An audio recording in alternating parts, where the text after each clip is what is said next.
Hello and welcome to the viewers of this video. This is the Orange Fan here, bringing you another entry for the episode Recap and Thoughts category. This video will be dedicated to episode 39 of The Loud House, The Loudest Mission, Relative Chaos, although many fans just call it Relative Chaos for short. And this is the second full episode of The Loud House. So we begin this episode with Lori driving off to the Santiago house, and she's bringing Lincoln along as well, insisting that Lincoln say his goodbyes to his girlfriend, Ronnie Anne, despite Lincoln insisting that he and Ronnie Anne are not dating. And the reason why she wants to say goodbye to Bobby is because the Santiago family will be having a little trip over the weekend. They're going to visit some extended relatives. To be more specific, they're the maternal side of the family, so Maria's side of the family. And we do find out that Maria's maiden name is Casagrande. And so when they arrive at the Santiago house, we cut to 20 minutes ahead. Yeah, it's 20 minutes later. Bobby and Lori are hugging each other, crying about how they'll miss each other, and Lincoln and Ronnie Anne decide it's time for them to... Well, yeah, Lincoln thinks it's time for him and Lori to get back home, while Ronnie Anne thinks it's time for her and Bobby to make their preparations for their trip. And after they do successfully pull their older siblings away from one another so they can proceed with what they need to do, Lincoln wishes Ronnie Anne a pleasant trip, and Ronnie Anne thanks him and says she'll see him once it's all over. So after Lincoln and Lori leave, Maria returns home. She's been working a lot of hours in the hospital, and she comments that she feels bad leaving her two kids alone with just each other and no one else while she's at work. But Ronnie Anne doesn't seem to mind all that much. And, well, they have their preparations all set, and they head off to see the Casagrandes. And later on in the episode, we find out that the Casagrandes actually live in a different state. But it's not said in the episode which state the Casagrandes live in, and the city. We don't know the city name either. I've seen a lot of people seem to suspect that the city is Chicago, but they don't actually say which city it is in the episode itself. But maybe they'll reveal that in the future, who knows. But as for where the Casagrandes live, it looks like an apartment complex, and it also has a bodega attached to it. The Casagrandes actually own the building, and exactly which of Maria's relatives live in the apartment/bodega combination?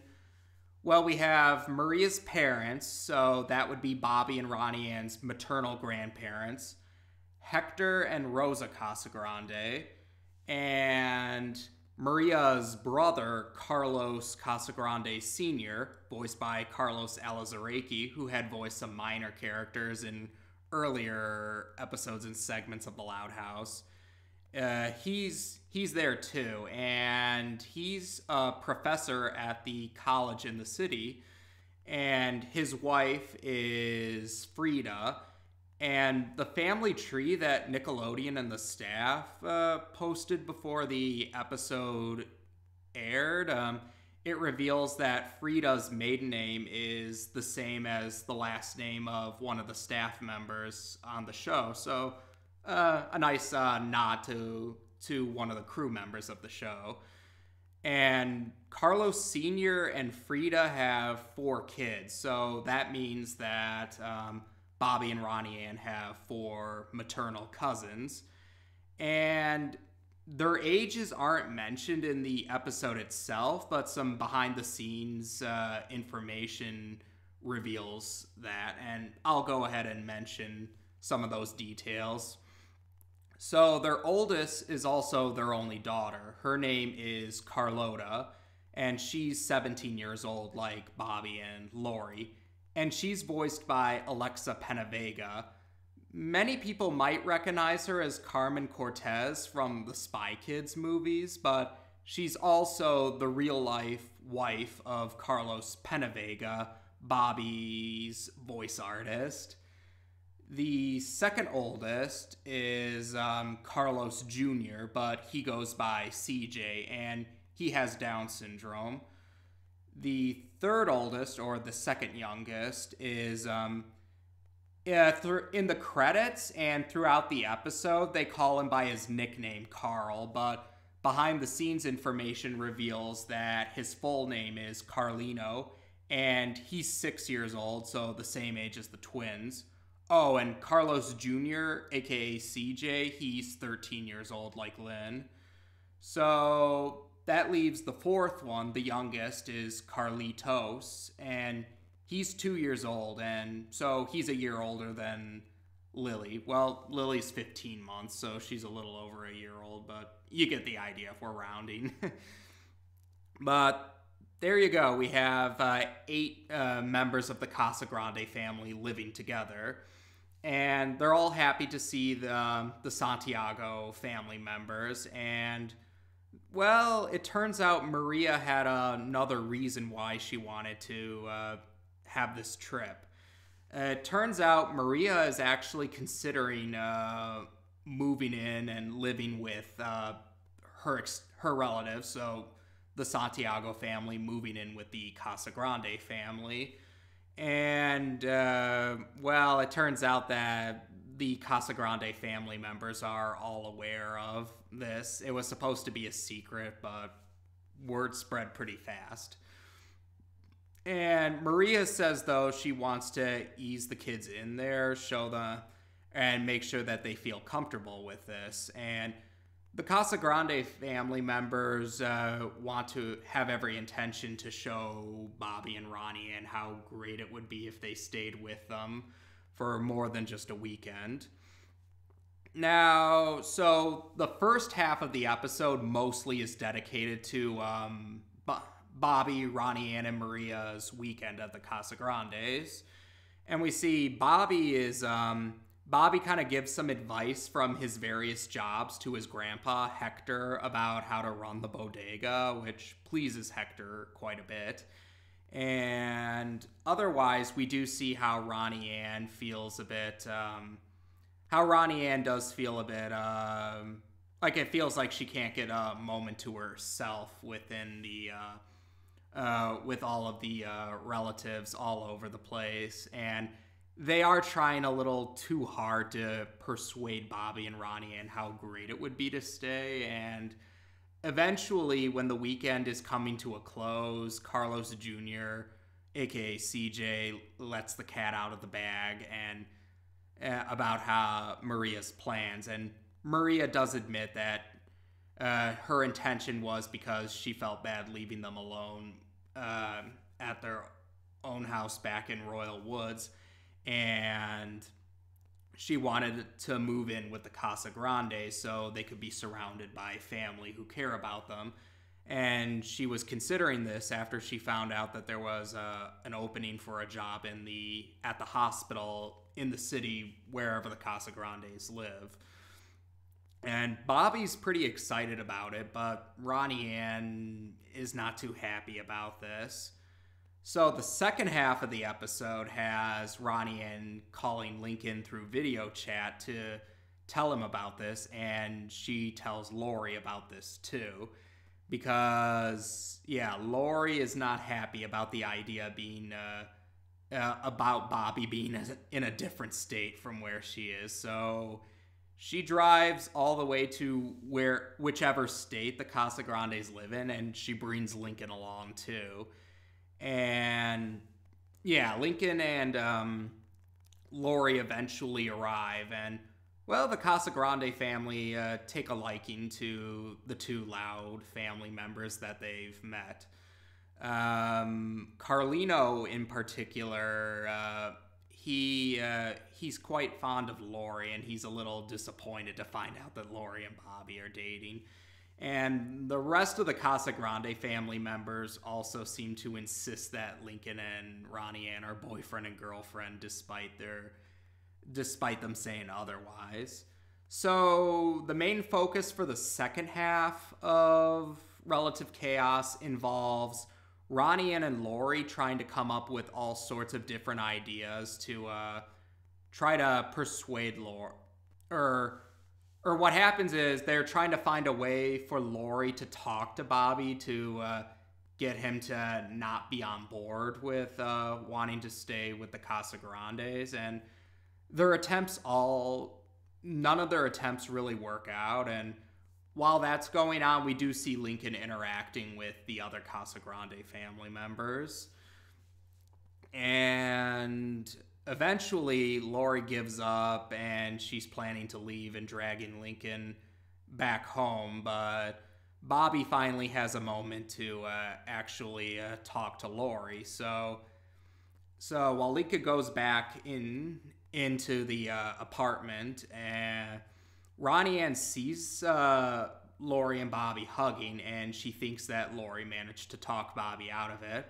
But she's disappointed to hear that Lori actually thinks that Bobby should stay. And she says that they'll only be separated for about a year because they've now come up with a plan where apparently Lori is planning to go to the same college as Bobby is, and they want to both go to the college in the city where the Casagrandes live, the college where Carlos Sr. is a professor at. But Ronnie Anne still isn't very happy about this, even though the rest of her relatives are.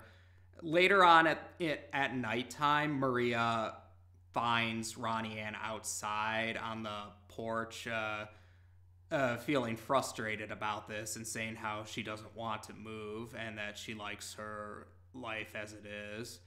And while Maria was hoping that she would be on board with this, she says that she wouldn't force them to move if they didn't want to. And she says that she will talk it over and they won't do it if Ronnie Anne's not comfortable with it. So they're going back inside to tell the Casagrande family members that they're not going to stay. But they accidentally left the door open, and oh, that's right. Back in the first part of the episode, it turns out there's a group of cats that are quite vicious, and they really have to be cautious when they try to leave the apartment to get to the bodega. And yeah, the cats are kind of unnerving, and unfortunately the door was left open and we see the cats all gathering around it. But when Ronnie Anne is going to get their luggage in the closet, it looks like a room now, and it turns out that the Casagrande family members had organized the closet into a room, much like the case with Lincoln at his own house, thinking that Ronnie Anne probably would want her own space if she's going to stay with them. But before Maria has the chance to tell them that they're not going to stay, Ronnie Anne changes her mind and decides to stay. Maria is surprised to hear this, but Ronnie Anne says that while it might be a big adjustment, it may not be a bad idea to be around a big family. Then we have a scene where the vicious cats do get into the main area where the family is, and yeah, they really mess the place up for a bit. But then we reach towards the end of the episode where they're saying their goodbyes. Lori is saying goodbye to Bobby, and Lincoln and Ronnie Anne do have a goodbye too, where Ronnie Anne gives Lincoln a hug, much to his surprise. But he offers Ronnie Anne one last bit of advice before he leaves. He whispers it in her ear, and we do find out what this is. Ronnie Anne is actually the character who talks to the audience, breaks the fourth wall at the end of the episode. And then the episode ends with Ronnie Anne going to join the rest of her family to watch the Dreamboat. The Casagrande family is really like that. really like that show. So there we go, the second full episode of The Loud House, and it has Ronnie Anne as the viewpoint character, and I think that was a good call because in her previous appearances, most people did feel that Ronnie Anne didn't get quite as much screen time or as much dialogue as what would be ideal. And, well, Shell Shock, I didn't get to mention that back in that video, but I did like Shell Shock a lot because it actually did have Ronnie Anne with a lot of dialogue and a lot of screen time in comparison to her appearances beforehand. And that's what I liked about this episode too. It gives us a better understanding of Ronnie Anne's character. And, well, like I said before, Ronnie Anne's a character that's really grown on me. I do think she's probably one of the most developed characters on the show. And I think, yeah, with the progress we've seen with Ronnie Anne, she started off not on the best of terms with Lincoln, but she did eventually learn her lesson, and she has, her bond with Lincoln had strengthened after she did learn her lesson and made a change for the better. And so, yeah, while the earlier appearances focused more on Ronnie Anne's flaws and her flaws and her less flattering qualities, her following appearances focused more on her flattering qualities and her virtues. And this episode, I felt we got to have a blend of that, and I think that was a good call. Like, I've seen some people thought that Ronnie Anne might have been had some character shrilling in Shell Shock at least, but I don't agree with that because I do feel they wanted to focus more on Ronnie Anne's virtues because she didn't have she didn't start off on the best foot with Lincoln. But I think that was a good call to show that Ronnie Anne didn't make the best choices, but she's not a bad person at heart. And I think now that we had some a good amount of appearances that showed her flaws and her virtues, we could focus a little more on the blend of that. Because, and in this case though, I would say Ronnie Anne's feelings about not wanting to move were perfectly understandable because, well, yeah, I don't imagine that would be a very good feeling, to the potential of being uprooted from the life you know. And that's also where I think Maria was sympathetic too, because Maria's intentions were that she wanted to not have her kids feel so lonely. It's a nice, it's a good thing that she cares about her kids and all, but yeah, not really telling them about the plans to move like that and it just springing on them at the last minute the way it did was probably not the best way to handle that. Though, to be fair, Maria didn't intend to force them if they didn't want to, so I give her credit for that. I just think that maybe her approach with letting them know this news probably could have been better, though I do recognize that she had good intentions. And speaking of that, again, while he's not actually mentioned in the episode, this one does kind of strongly implies that, yeah, Mr. Santiago isn't really involved with his family's lives for whatever reason. Like I said, we only had one other, he was only mentioned once before, but it's still pretty vague about why he's not involved in his family's life. And like I said before, that would make a good video for the speculation center category. So you should keep your eyes open for that. And as for the Casagrande family, yeah, they seem to be a friendly bunch. And like I was saying, they do seem very supportive. I do think they came off a little too strongly about trying to persuade. Well, Bobby was persuaded. It was more, in Ronnie Anne's case, it seemed like they were a little too strong about trying to persuade Ronnie Anne that it would be great.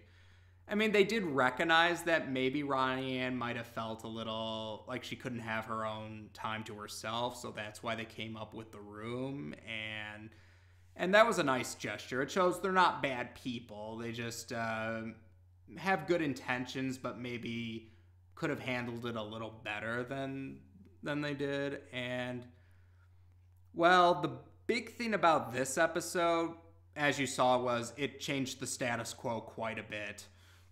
The Santiago family are no longer in Royal Woods. Well, maybe besides Bobby Sr., Mr. Santiago, but again, that depends on what exactly is his current situation. We don't know at this point. And that ending, the fact that the Santiago family aren't in Royal Woods anymore, that divided the fans and the viewers quite a bit. On one hand, some people think it was a great way to dramatically change the status quo, because this is probably the biggest change in the status quo in the show so far. But on the other hand, some people think it kind of feels like, it kind of seems like it wastes a perfectly good opportunity for the Santiago family. Like, or particularly Ronnie Anne, at least, or, no,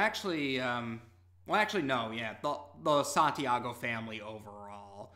Because while Ronnie Anne definitely has gotten quite a bit of development, an impressive amount of development despite her limited appearances, again, yeah, Ronnie Anne had pretty sparing appearances, and yeah, it was more Shell Shock in this episode were the ones where Ronnie Anne actually had a significant amount of screen time and dialogue.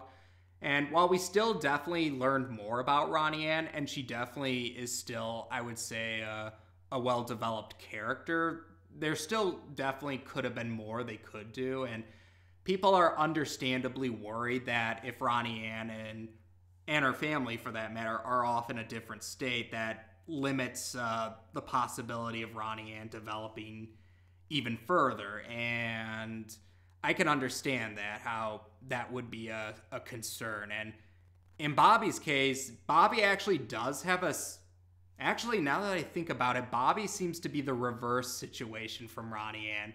Bobby actually had a fair amount of appearances, but most people feel that he doesn't seem to be quite as developed as Ronnie Anne, despite having more appearances than her. But we still would end up with the same predicament where Bobby living in a separate state from the Loud family limits the possibility for how he can develop as a character. And Maria, we only just met her in Shell Shock, and this episode gave us more insight on Maria's character, and it would be a shame if, we don't get to see them develop more. So I do definitely understand that concern. And now some of the staff members have assured fans that this wouldn't be the last we see of Ronnie Anne, Bobby, and Maria, saying this isn't the swan song for the Santiago family. And true enough, yes, in season 2, Ronnie Anne does have at least one more appearance. Yeah, Ronnie Anne has one more appearance, and Bobby, I believe, has at least, I want to say 2 more appearances in season 2. I'll have to recheck once I go through the second half of season 2, but yeah, this isn't the last time the Santiago family appear, and it's been said that they will still appear in season 3, and there was a picture that showed some of the voice artists for the Casagrande family in the recording booth for season 3. So they are going to return in season 3, the Santiago family and their extended relatives, the Casagrande family. It's just, we don't know if, the part though we don't know is, are they going to have more appearances than they did in seasons 1 and 2, the same amount, or are they going to have fewer? We don't really know. That's the uncertainty is what concerns people, because I do agree, whether it's Ronnie Anne, Bobby, or Maria, it would be a shame if we didn't get to see them develop more, because they're now in a different state from the Loud family. And on the other hand, some people did point out that just because they've moved away from Royal Woods now doesn't mean they can't eventually return to Royal Woods. To give you an idea of what I mean, regular show had a recurring character who moved away for a while, but then they eventually returned and they stayed for the rest of the series. So that could be a situation that happens. We might have a situation where maybe they're gone for a while, but they eventually return. And to be fair, that can happen in real life too. I mean, maybe it's not too common in real life, but it can happen. I do know my share of, I know a family in real life who they did go to one state for a while, but then they came back to the state they were in before. So it can happen. And so that's something that I'm keeping in the back of my mind. Maybe, again, we don't know if this will be a permanent change or if the Santiago family may eventually return, or maybe at least Maria and Ronnie Anne, because, well, at least the plans for Bobby and Lori to go to the college that Carlos Sr. teaches at, and that was something else too. The staff members did say there was a chance that we might see some more. Season 3 should be showing us some more hints of Lori eventually going to college. So another case of the show having moments of serialized moments to it. And, well, there you go. Yeah, that was a lengthy one, but yeah, this is probably the episode with the biggest change in status quo in the show, at least so far. And I did overall enjoy it. Like, it was nice to have an episode where Ronnie Anne got to be the viewpoint character. It was nice to see more about the Santiago family. We got to meet the Casagrande family, their extended relatives. So we got to know more about Maria and a little bit more about her side of the family. Again, the only thing is I'm just not sure if,